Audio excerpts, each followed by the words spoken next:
I moved in with my dad at 16. It was an improvement on the physical abuse that I'd suffered at the hands of my mom and her boyfriend, but it wasn't perfect. On nights that we argued, I'd leave the house and go to the beach. I'd look ahead at the waves, as they clashed into each other and onto the sand. They foamed and they fumed. Sometimes I'd see a ship in the distance. One night, I took one of the bottles of scotch that my dad kept around the house with me on a walk. I drank from the heavy glass bottle as I looked at the waves. The last thing I remember is the pain as I walked into the cold ocean, and how it didn't matter. I woke up coughing violently. Salt and water threatened to choke me.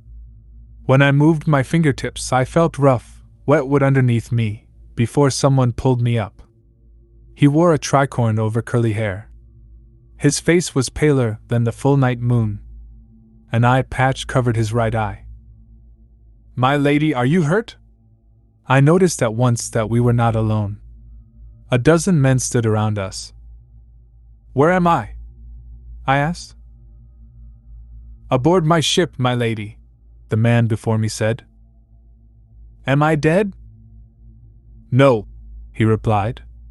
He smiled, and with that, dimples formed in his cheeks.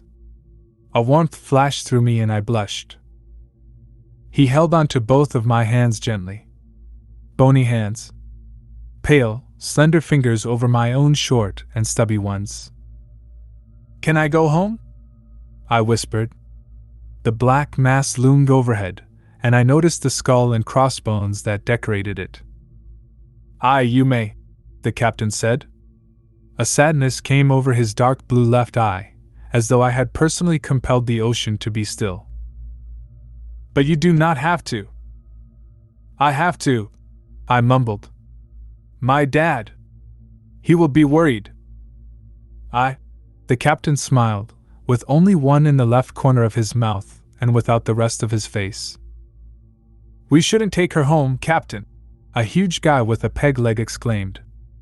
"There's nothing but pain for her there." Other, indistinguishable voices fell in with his. The ruckus was quieted at once when the handsome captain raised his left hand and said, "Quiet." He looked into my eyes and I saw the ocean behind his.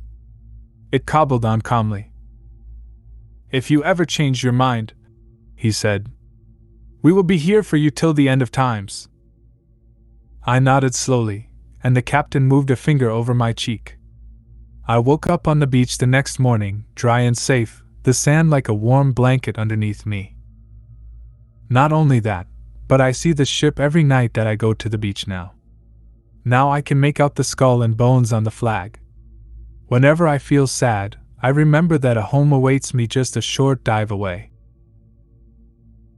Check out these other stories. Thank you for watching. Take care.